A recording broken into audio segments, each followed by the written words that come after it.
আসসালামু আলাইকুম বন্ধুরা। এই তো আমার গরুর গোশটা জাল দিতে বয় দিলাম।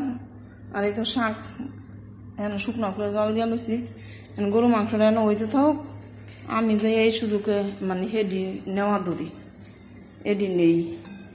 চলেন বন্ধুরা আমার লগে যাই টেকনাফতে তেঁতুলিয়া রামতে, ঠিক আছে। আর যে গরম, এই গরমের মধ্যে অনেক মন চায় না রামতে যাওয়ার লাগিয়া, কিন্তু তারপর বাড়িতে যাইতে হবে, ঠিক আছে। আর কাপড় তো দরজা কি গরম হয়েছে, ঠিক আছে। এখন দেখা গেছে আমার তরকারিটা গরম হইতে হইতে জালে হইতে হইতে আমি আন্দাই ডিয়াই নালাই, পরে দেখা গেছে মানে বয় দিতে পারবো না। একবার আমি সব কিছু হেড করে লই,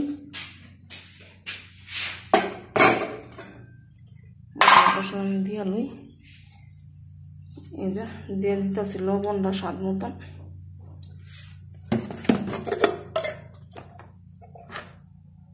এই তো দিয়ে দিলাম সব গরম মশলা, না গরম মশলার গুঁড়া দিইনি, সরি।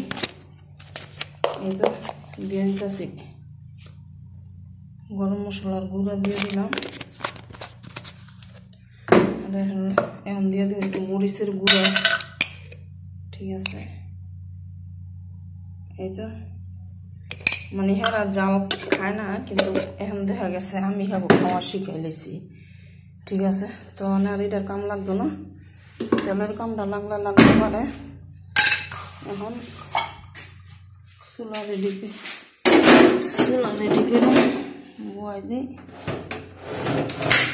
ওই দে পাগল হয়ে যাবো আমি, ঠিক আছে বন্ধুরা, আমি পাগল হয়ে যাবো।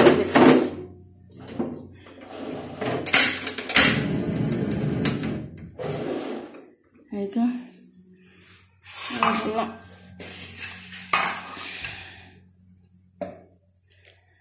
এই তো এখন এটা বয় দিয়ে যাই, আবার আমার ভাতের পানি বয় দেবো, বাস তাহলে মানে হইয়া যাইব না, ঠিক আছে।